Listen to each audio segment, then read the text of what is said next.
എല്ലാവർക്കും മഹാലക്ഷ്മി സീരിയലിന്റെ പ്രോമോ വിശേഷങ്ങളിലേക്ക് സ്വാഗതം. അങ്ങനെ പുതിയ പ്രോമോയിൽ ആ കൊടും ക്രൂരത നടക്കാൻ പോകുന്നു. അതെ, നമ്മളെ മഹാലക്ഷ്മിയെ പ്രതാപൻ തിരികെ വീട്ടിലോട്ട് കൊണ്ടുപോകുന്നു. കുറച്ച് ദിവസം അവിടെ നിൽക്കണമെന്നും പറഞ്ഞാണ് കൊണ്ടുപോകുന്നത്. മോഹിനിയാണ് കൂട്ടിക്കൊണ്ടു പോകുന്നത്.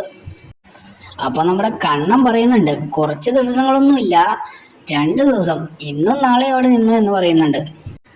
അപ്പൊ നമ്മളെ മഞ്ജുവും ദുർഗാമ്മയും പറയുന്നുണ്ട്, ഓ, അവളില്ലാതെ ജീവിക്കാൻ പറ്റില്ല എന്നായി പെൺകോന്തന് എന്നൊക്കെയാണ് പറയുന്നത്.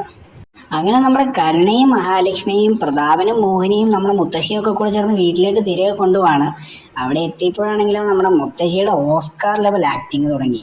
ഭയങ്കര സ്നേഹത്തോടെ കെട്ടിപ്പിടിക്കാൻ വരുന്നു. അപ്പൊ കരുണ വിചാരിക്കും കരുണയാണെന്ന്, പക്ഷേ കരുണ ശശിയായിട്ട് നിൽക്കുന്നുണ്ട്. മുത്തശ്ശിയെന്ന് കെട്ടിപ്പിടിക്കുന്നത് മഹാലക്ഷ്മിയാണ്. മഹാലക്ഷ്മിയാണ് ഈ കെട്ടിപ്പിടിച്ച മുത്തശ്ശി ഉള്ളിൽ പറയുന്നുണ്ട്, എടി, ഇത് നിന്റെ അവസാന രാത്രി അടി, നിനക്ക് ഞങ്ങൾ ഒരുക്കുന്നത് അവസാനത്തെ അത്താഴ അടി എന്നൊക്കെ പറയുന്നുണ്ട്. അതിനുശേഷം പ്രതാപനും മുത്തശ്ശിയൊക്കെ കൂടി പ്ലാൻ ചെയ്യുന്നുണ്ട്, ഈ നാടകം എനിക്ക് അധികം അഭിനയിച്ച് മുന്നോട്ട് കൊണ്ടുപോകാൻ പറ്റില്ല, ഇന്നത്തെ രാത്രി കൊണ്ട് എല്ലാം തീർക്കണം എന്നൊക്കെ വാമദേവനുമായിട്ടാണ് ചർച്ച ചെയ്യുന്നത്. അപ്പൊ ആരുടെ ജീവനാണ് ഈ രാത്രി പൊലിയാൻ പോകുന്നത് എന്ന് നമുക്ക് കാത്തിരുന്ന് കാണാം.